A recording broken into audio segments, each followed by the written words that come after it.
உத்தரப்பிரதேசத்துல ஒரு மருத்துவமனையில பிரசவத்துக்காக சேர்க்கும் பொழுது பிரசவம் நடக்கிற நேரத்துல மின்சாரம் இல்ல. அப்ப ஒரு பிரசவம் நடந்திருக்கு, 4 பிரசவங்கள் நடந்திருக்கு அப்படிங்கிறாங்க. அது விசாரிச்சு பாக்குறப்ப செய்திகள் படிக்கும்போது இது ஒன்று இன்னைக்கு மட்டும் இல்லைங்க, எப்பவுமே பெரும்பாலுமே மின்சாரம் இருக்காது அந்த மருத்துவமனையில அப்படிங்கிற ஒரு குற்றச்சாட்டு வருது.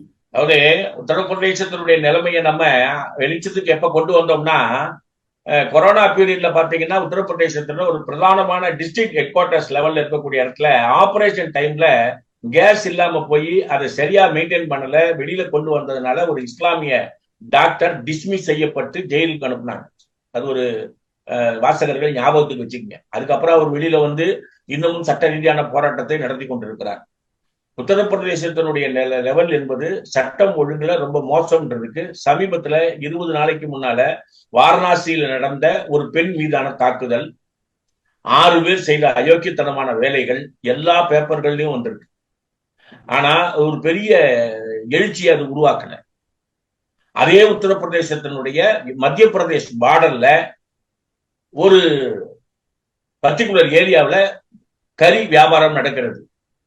அது மாட்டுக்கறி தான் என்று போய் அங்க போய் தாக்குதல் நடந்து 6 பேர் மரணம், 27 பேர் காயம். காவல்துறை அங்க போறதுக்கு முன்னாடியே 2 குரூப் நடத்தின கிளாஷ் இது. அப்போ உத்தரப்பிரதேசம் இதுவெல்லாம் நடந்துட்டு இருக்கும் போது நீங்க ஞாபகத்துக்கு கொண்டு வர வேண்டியது என்னன்னா, மாட்டு ஆஸ்பத்திரி நல்லா இருக்கு. மாடுகளை பற்றிய பார்வை உத்தரப்பிரதேசத்தினுடைய முதலமைச்சருக்கு நன்றாக இருக்கிறது. ஆட்டோமேட்டிக் ராமாயண பாடல்கள் மாடுகளுக்கு கொடுக்கப்படுகிறது.